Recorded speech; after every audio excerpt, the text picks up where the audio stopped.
This week on Nation's Business, we travel to Matuku, Totoya and Moala, the three beautiful islands in the Lau Group, also known as the Yasayasa Moala. We accompany the Minister for Social Welfare, Women and Poverty Alleviation, Dr. Cyclone, as she visits the residents of this part of the Lau Group.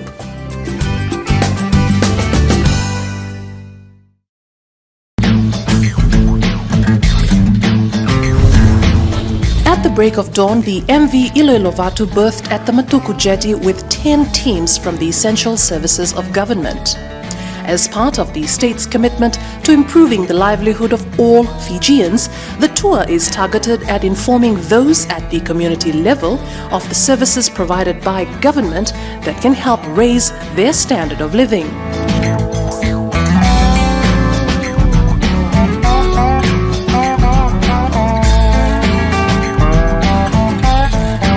Our first stop is at Yaroi village in Matuku, where the local community gathered to welcome the minister and other government representatives.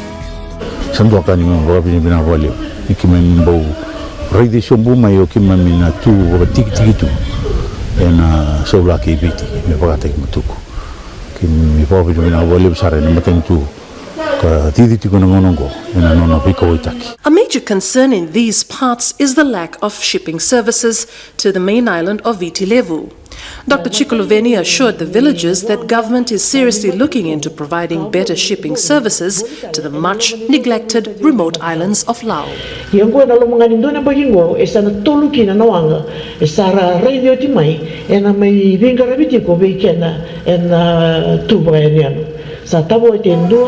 Na bula sa oti sar tulong tal tingo isone la merlekutal mani karo ni wang ni oti ani na makingo sana kautal mai kina mai katulu ni wanga bombo tani sana da mai tulu wanga ya isana ya liwe oti bondo kina na lenga ni vila kwa ki weekend na tu yani anu ena da sanga ta na la kwa ni kuno ni vi motor na taki mai vitileu. During the Talanoa session, the islanders requested for a police post to be based in Yaroi. Samdono ngana balabuna ni to kutata kitikumai ni to mandreva me ndambe ndono police post se mbau ke ba mndanga se ni rauni me ndambe ndono police post ni baka ni rei tikumpeka na ilabu ni shaule butoka ya kito ngandreva ke mbau ruwa mandanga na visa rau ngone ngai toke ngone Matuku ronro me tiko nonro vale me rau andraba na lenga kimani sotabati. The closest police post is based in Naroi on Moala, and villagers have to wait for months to have their complaints attended to. People in these remote areas must better utilize their natural resources through income-generating projects to improve their standard of living. Matuku is stepping up its mark in the marketing of its livestock through the sale of its pigs to Fiji Meats in Suva. The sale of pigs is one of Matuku's major sources of income, and this has been ongoing for some time now. Yeah, we have good pigs coming from Matuku. Yeah, those are that goes to the Mageti market. Yeah, they are of good quality.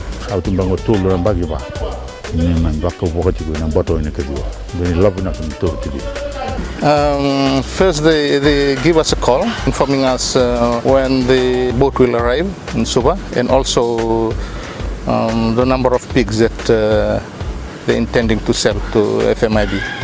Sama koto ndona vivosaki kito asabador bateretu na agriculture mai koribia kito asaba lavetata ke ndona Bosnia sana kito ndreva ndona abato lelai mendu Matuku na radi bukea na kena bagararata ni bolingo ya sarto kuna bigito oroto na mai koribia ni rao.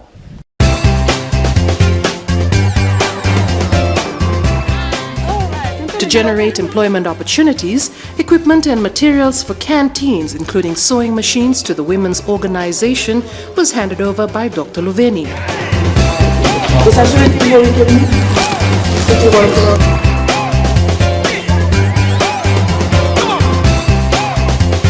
Part of the handover also included sporting equipment provided by the Ministry of Youth and Sport to children on Ratu Modevakava District School. With staff from the Ministry of Justice present, many islanders were happy to take advantage of the services provided through the issuance of birth, marriage and death certificates. Speaking to Nation's Business, 32-year-old Matuku said he was grateful for the services brought to their doorstep since such registrations meant traveling to Suva, which was a costly exercise. Kena nona takana non robola na pon kaumul eu kilana kena wararota kena buguni matin tulau chungo na kaumai na chikin na lomani chikin o Matuku ko sama engaraba kina na kena tata ka ra sarbab na ko babin na kina na buguni bebarota kini matin tuongo.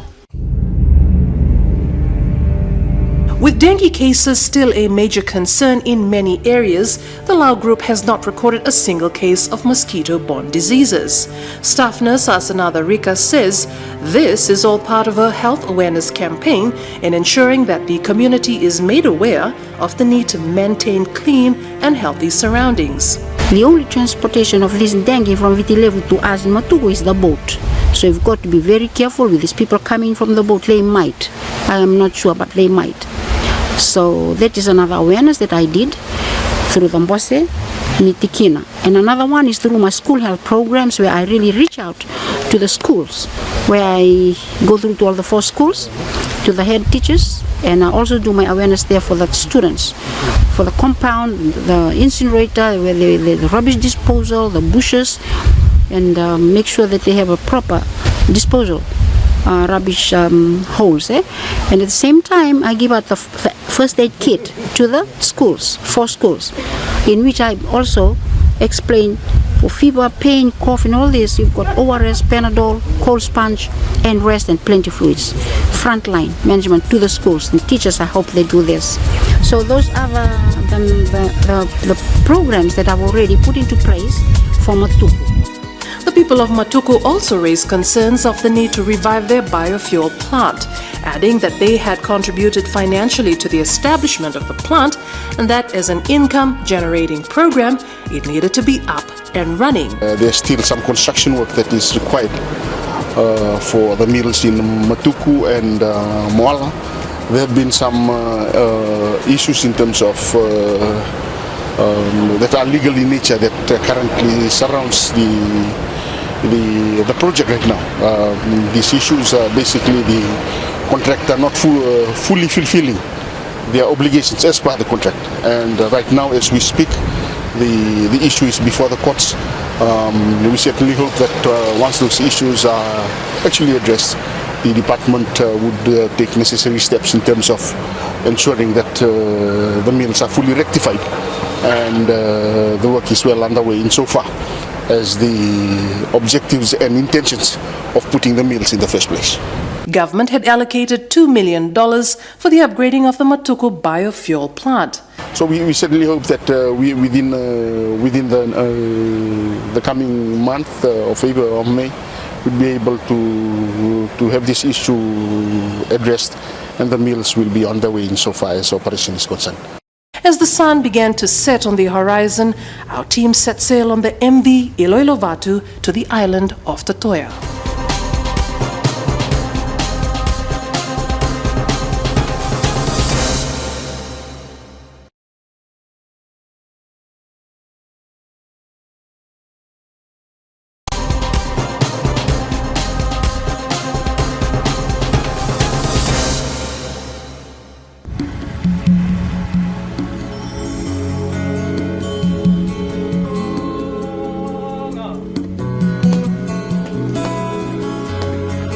At daybreak in Totoya, the minister was accorded a traditional welcoming ceremony before disembarking from the MV Iloilovatu. This is a unique ceremony of Ivono accorded by the people of the island to visiting ministers or dignitaries.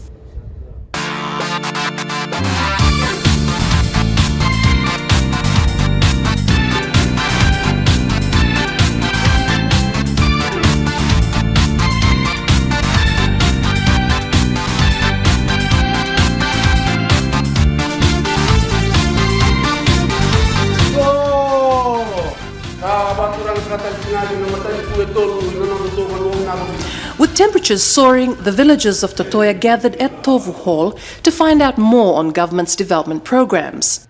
Another set of sewing machines and canteen materials were handed over to the Totoya Women's Organization, all part of increasing women's economic participation. Kung na naluminiru tulo ng bakisawati, isa civic na induno tulo ng raw na songso ni marama sa sulibere ro na misini. Kinimala sa ro ng dolo ng raw na misini. Sa buisulia ki viti todo. Sa wati kaya may dakon raw bimbo maluwata wati may lo may viti. Na ngona kito sa nalis wati kina na mulalaw mengo sa na wati kina na bi koro inonda to yasana maturang ilaw. Sa wati may kandabu wati talaga na bi yasana may lo may vitilebu na sa solibero na misini aber na marama sa nasenga na lenga ni dula sa solibero na misini. Nation's Business traveled to Ndravualu village to inspect the dam site where water is sourced from. We trekked through the forest for 20 minutes to reach the reservoir and the dam site, which is not in the best of conditions. Here, a representative from the Water Authority of Fiji assesses the issue and talks to the Ndravualu villager on how the Water Authority of Fiji can assist communities in the maritime zones.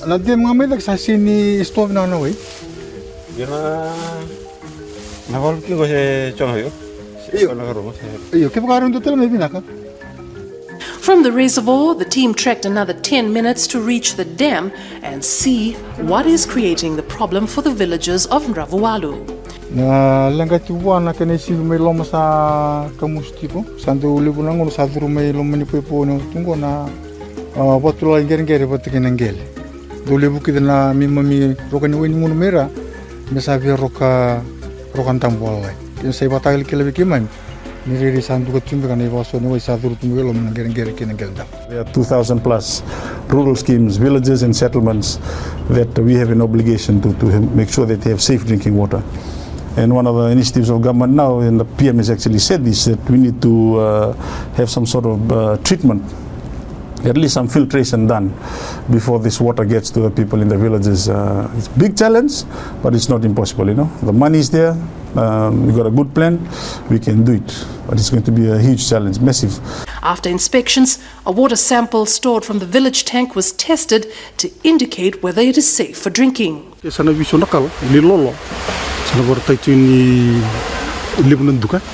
year we're doing close to 65 rural projects. 47 is funded by Water Authority and the 1/10 contribution from the villages and the communities. And there's also 18 that are funded by through the commissioners' funding. So you know, there's 16 in the central, 7 in the eastern, 7 in north, and 17 in the west. So there's a lot of rural projects. We've done most of the procurement. So we're going to start these projects, some of them next week. And then hopefully by June we complete the bulk of the projects. And one of our objectives this year is to complete all projects this year and for none to roll over to next year. After the water testing, we traveled back to Tovu village. While many government officials were assisting the villagers, at the discussion hall an important issue on safety at sea was being discussed by a Maritime Safety Authority of Fiji official. The discussions focused on the need for islanders to receive proper training in the operation of fiber boats, since most boat operators around the country still do not have any license. This is an infringement against the Marine Act, and hefty fines can and will be imposed if necessary.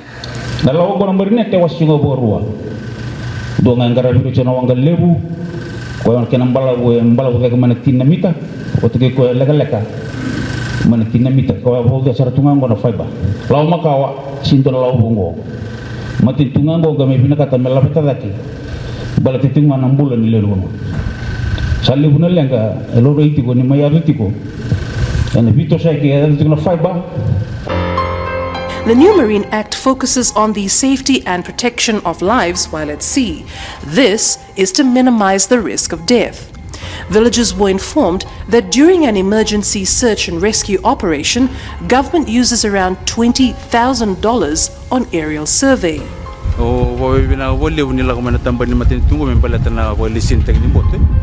Pampala punya ngono ki mami baka umbotino ko kasi pa semperen bonito na buli lang may gima.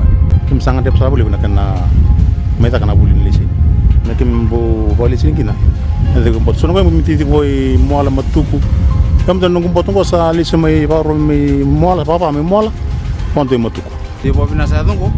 Kim kila kana kana bimbi paten do na kaya na leng. Ni may baka wanga. Wong kina matin. Na la buli busar revolusi na matin tu. Mana ni mami mana pakatala kala inga kimi bator tungo di singa tungo di sina. Teenagers at the age of 16 years can also apply for a license in operating a fiberglass boat. However, they would need to be supervised. Small boat licenses will only be issued to boat owners if they meet the full requirements by MSIF. The number of illegal entries made by yachts was also raised. Fortunately, from the presentation made by staff of the Fiji Revenue and Customs Authority, the people were informed of what to do if a yacht, which they suspected was illegal, entered their boundaries. Villagers were informed that if a yacht enters the waters with an orange flag still hoisted, this indicates that it is making an illegal entry. Mai ba mata ta ki ke mami na tambani ka stampa na chikinango leuna ngon erndo lo mane yota mum do ngila ra ba me mami tarungil kanga ni mami marau ta ni rambau kel mai mami sa to so batsari ra basar sa tai ye na non rodur mai mami se ndo kila yongo ke mami sa mai ba mata ta ki mami sa ke mami kila sa tu ke mami na koko me mami watalaya ni ne yota se ke mami tukuna listelani tina tambani ni ka stampa e kabingara sa chi no buksa non to no. From the beautiful Bay of Totoya, the MV Iloilo Vatu slowly departed for the island of Moala.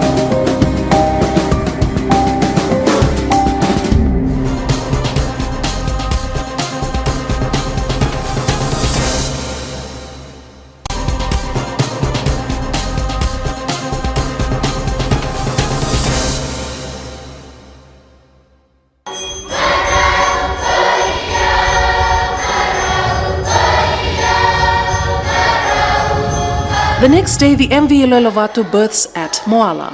It's a joyful moment for the locals, as receiving visitors is quite a rare opportunity. During discussions, the villagers requested for the removal of an old shipping vessel that ran aground in the 1980s, the MV Mataisao. Villagers say the derelict vessel is now affecting their fishing grounds.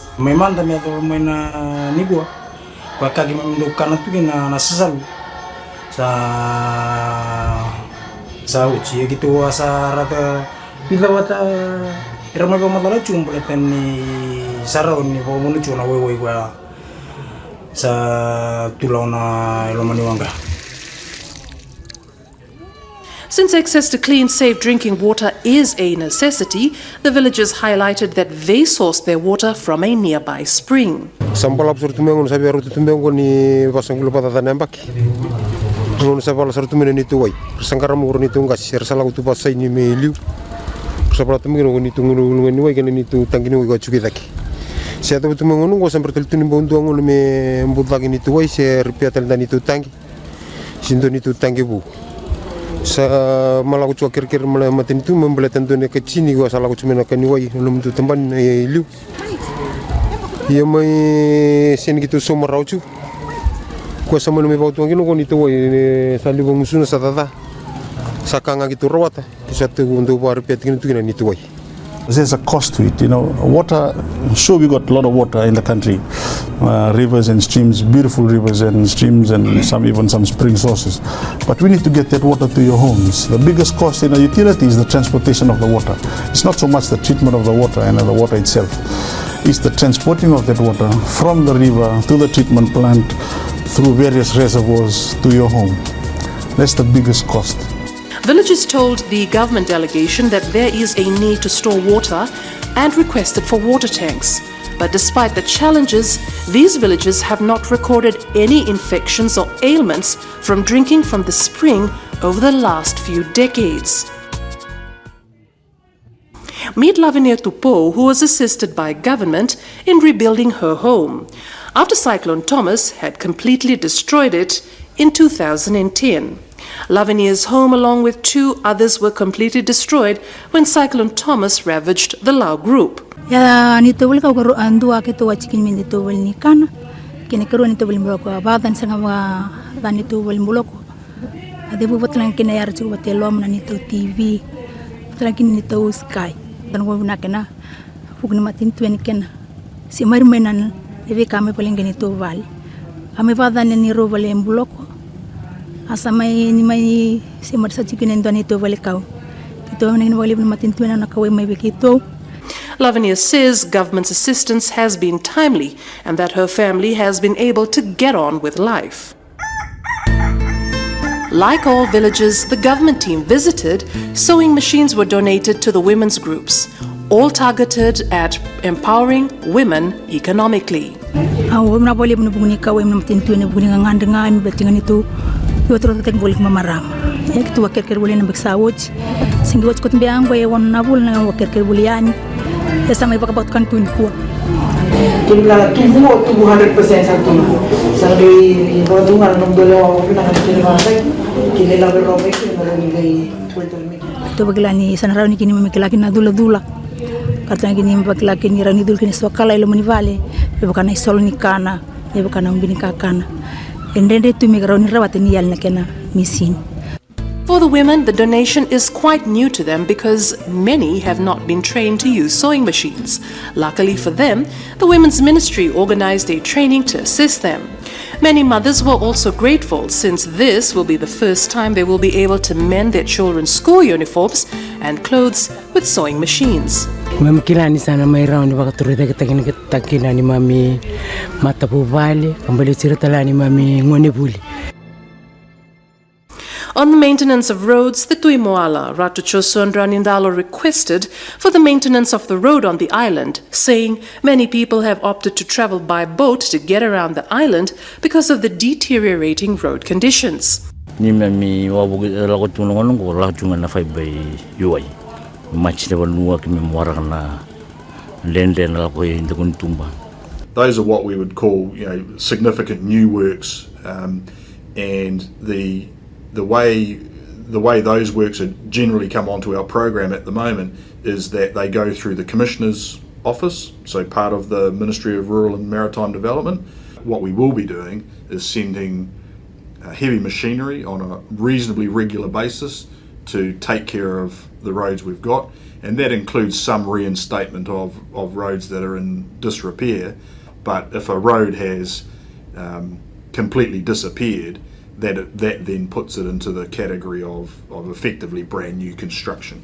While in Moala, Nations Business met up with Edwin Dutt, originally from Baulevu in Naita Siri, who has been teaching for the past 3 years. Known by all as Master Dutt, he has adapted quite well to the lifestyle of the village. I am from Naita Siri, Baulevu, and I had plenty Fijian friends before, and I do understand Itoke language. So I don't find it hard over here. In fact, it's much more enjoyable while I'm teaching them in both the language, using English and Itoke language as well. The Mautikina man, who is still single, acknowledged the Ministry of Education for posting him out in the island as he was eager to learn the Itoke tradition and culture and enjoy life the true island way. The environment over here is really friendly, and even the teachers, they are very helpful, and the committee as well. And this year we have other 3 Indian teachers here, and I'm really enjoying well. Dutt has really gotten along well with his Itaukei friends and regards them as his brothers and sisters as he is far away from his immediate family. Yo koe ngas ndo vi moloi wa tiki kenda kai Itaukei. Ukila ni rana wakila talango ni nona viva bulivi vinaka. Leo tala naka baleta na koro kena bekandu takwa utilo mani monongo kwendo bibu tukina.